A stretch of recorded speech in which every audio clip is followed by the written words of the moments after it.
பூர்வ காலத்தில் தெரிவிக்கப்பட்டவைகள் இதோ நிறைவேறலாயின. ஆண்டவர் காரியத்தை சொல்வதற்கு மாத்திரமல்ல நம்மை கூப்பிடுகிறது, அது நிறைவேற போகிறது என்பதையும் சொல்ல கர்த்தர் நம்மை தட்டி எழுப்புகிறார். இதோ இதோ நிறைவேறலாயின. தேவனால் தெரிவிக்கப்பட்டவைகள் தேவனால் நிறைவேற்றப்படும். சொல்லுறது ஆண்டவர், செய்யறது இன்னொரு ஆள் கிடையாது. தேவனால் தெரிவிக்கப்பட்டவைகள். என் வாழ்க்கையில ஆண்டவர் எனக்கு நிறைய காரியத்தை சொல்லி இருக்கிறார். ஆரம்பத்திலிருந்தே நிறைய பேசி இருக்கிறார். அப்படி சொல்றவங்க மாத்திரம் கையை அப்படி அசைச்சி ஹல்லேலூயா சொல்லுங்க. தேவனால் சொல்லப்பட்டவைகள் தேவனால் நிறைவேறும். தேவனால் சொல்லப்பட்டவைகள் தேவனால் நிறைவேறும். தேவனால் சொல்லப்பட்டவைகள் தேவனால் நிறைவேறும். தேவனால் சொல்லப்பட்டவைகள் அது பூர்வ காலத்தில் சொல்லப்பட்டாலும், அது சொல்லி பல வருடம் ஆனாலும் அது நிறைவேறும். அப்படின்னா இஸ்ரவேல் ஜனங்கள் எகிப்தில் ஒடுக்கப்பட்ட நிலையில் இருக்கிறாங்க, கூக்குரல் இடுறாங்க, அழுறாங்க, எல்லாம் செய்யறாங்க. அப்படி இருக்கையில் கர்த்தர் மோசே அனுப்புகிறார். சில அற்புதங்களை எல்லாம் பார்க்கிறாங்க.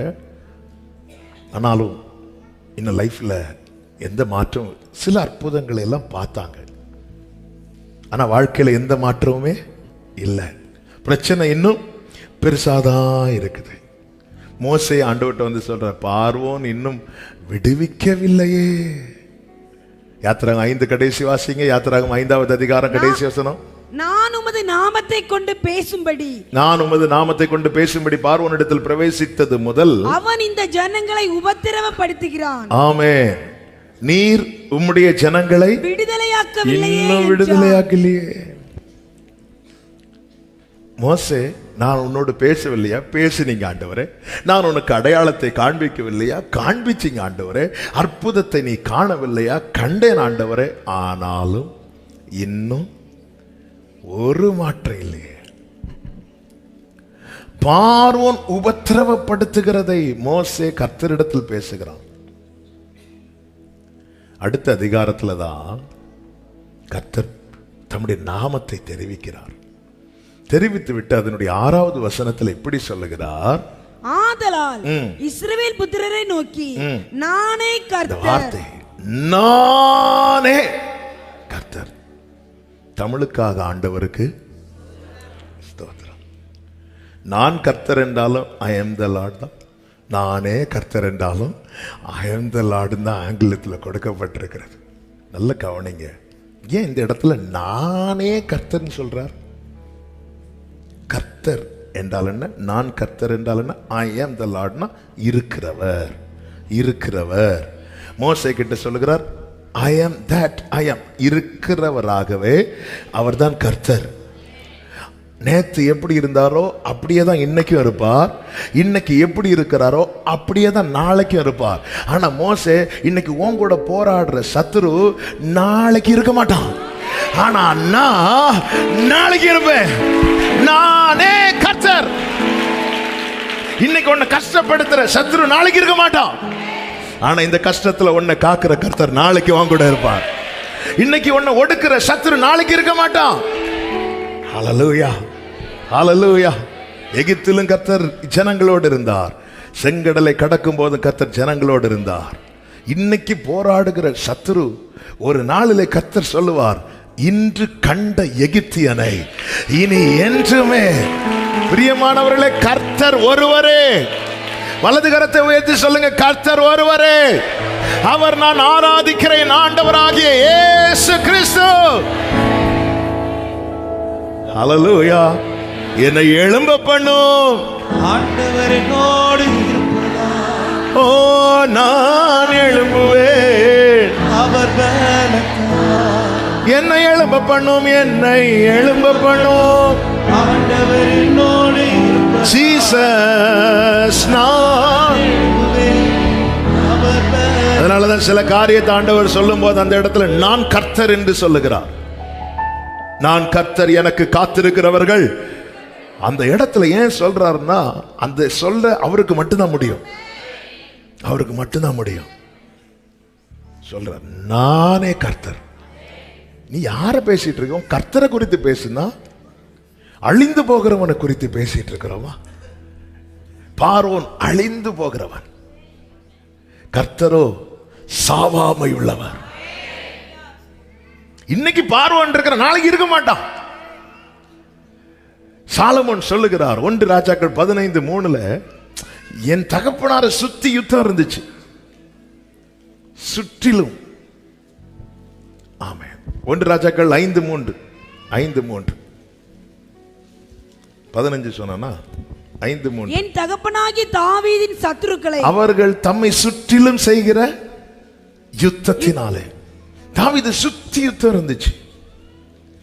4வது வசனத்துல பையன் சொல்றான், ஆனாலும் இப்பொழுதோ என் தேவனாகிய கர்த்தர் எங்கும் எனக்கு இளைப்பாறுதலை. அதாவது எந்தெந்த இடத்துல பிரச்சனை இருந்துச்சோ அந்தந்த இடத்துல இப்ப சுகம், எந்தெந்த இடத்துல யுத்தம் இருந்துச்சோ அந்தந்த இடத்துல இளைப்பாறுதல், எந்தெந்த இடத்துல தலை வச்சு படுக்க முடியாதோ அந்த இடத்துல இப்ப சாலமோன் இளைப்பாறுதல் தான், சுகமா தங்கி இருக்கிறான். என்ன இதன் அர்த்தம்? பிரச்சனை நிரந்தரம் கிடையாது, பிரசனம் நிரந்தரம். காரணம், அவர் கர்த்தர். ஹல்லேலூயா. உன்னோடு போராடினவர்களை ஏன் காணாதிருப்பை சொல்ல காரணம் என்ன? சத்துரு கர்த்தத்துவம் அவனுக்கு கிடையாது. அவனை கர்த்தர் சிலுவையிலேயே நசுக்கிட்டாரு. கர்த்தத்துவம் உடையவர் ஒரே ஒருவர், அவர் நாமம் அதிசயம். அவர்தான் நம் ஆண்டவராகிய இயேசு. அவர் சொல்லுகிறார், பூர்வ காலத்தில் தெரிவிக்கப்பட்டவைகள் இதோ நிறைவேறலாயின. அதன் அடையாளத்தில் ஒன்று என்ன? ஆமா, இன்னைக்கு இன்னொரு காரியத்தை கூட நாம கேட்கலாம். 42வது அதிகாரம் அதனுடைய 3வது வசனம். அவர் நெறிந்த நாணலை முறியாமலும் மங்கி எரிகிற திரியை அணையாமலும் நியாயத்தை உண்மையாக வெளிப்படுத்துவார். அடுத்த வசனத்தை வாசிங்க. அவர் நியாயத்தை பூமியிலே நிலைப்படுத்த மட்டும் இளங்கரிப்பதும் இல்லை, இளக்கரிப்பதும் இல்லை, பதறுவதும் இல்லை. அவருடைய வேதத்துக்கு தீவுகள் காத்தி. இந்த வசனம் புரியணும். 3வது வசனத்தை ஒரு விஷயம் கூட வாசிங்க. அவர் நெறிந்த நாணலை முறியாமலும் மங்கி எரிகிற திரியை அணையாமலும் நியாயத்தை உண்மையாய் வெளிப்படுத்துவார். இது புரியணும்னா இதே வார்த்தையை இயேசு கிறிஸ்துவின் நாட்களில் நடந்த காரியங்களை வைத்து, இது கிறிஸ்துவை குறித்த தீர்க்க தரிசன வார்த்தைகள் மத்தேயு கொண்டு ஆவியானவர் எழுதி வைத்திருப்பார். மத்தேயு 12:20. அவர் நியாயத்திற்கு ஜெயம் கிடைக்க பண்ணுகிறவர். புரியும்படியா, அதனாலதான் கர்த்தருடைய புஸ்தகத்தில் தேடி வாசியுங்கள். இந்த வார்த்தையை இப்போ கேட்டா நமக்கு நல்லா புரியும். அவர் நியாயத்திற்கு ஜெயம் கிடைக்க பண்ணுகிற வரைக்கும் இந்த நெறிந்த நாணலை அவர் முறிக்க மாட்டார். இந்த மங்கி எரிகிற திரியை, அதாவது எனக்கு கிடைக்க வேண்டிய நியாயம், எனக்கு கிடைக்க வேண்டிய ஜெயம், எனக்கு கிடைக்க வேண்டிய வாக்குத்தத்தம் எனக்கு கிடைக்க பண்ணுகிறது வரைக்கும், இது நெறிந்து போனாலும் இந்த தீபம் மங்கினாலும் அவர் முறிய விட மாட்டார், அவர் ஆணைய விட மாட்டார். ஆமென் சொல்றாங்க. ஹல்லேலூயா. வாழ்க்கையில எத்தனை மரண தருணங்கள் நெறிந்தது, ஆமே முறியல. பவுல் சொல்லுகிறார், எப்பக்கம் நெருக்கப்பட்டும் மன முறிவு அடைவதில்லை, ஏனென்றால் அவர் விடுவதில்லை. ஹல்லேலூயா. ஆண்டவரே, இவன் அணைந்து போக வேண்டியவன் அல்லவா? சிலர் பார்த்து கேட்பாங்க, நீங்க இன்னும் இருக்கீங்களான்னு. கடந்த நாள் இப்படிதான் ஒரு அடக்காராதனை முடிச்சுட்டு வரும்போது ஒருத்தங்களை பார்க்கணும்னு சொன்னாங்க. என் கூட ஒருத்தங்க வந்துட்டு இருந்தாங்க. சரி வாங்கன்னு சொல்லி கூட்டிட்டு போனேன். அவங்கள பார்த்ததும் இவங்க சொன்ன முதல் வார்த்தை என்ன தெரியுமா? நான் நீங்க தான் இறந்தீங்கன்னு நினைச்சேன்.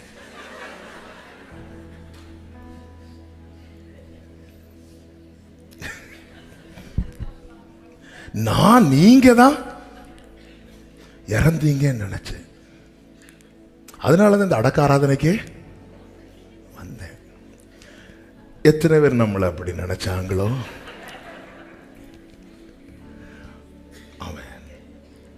ஹல்லேலூயா.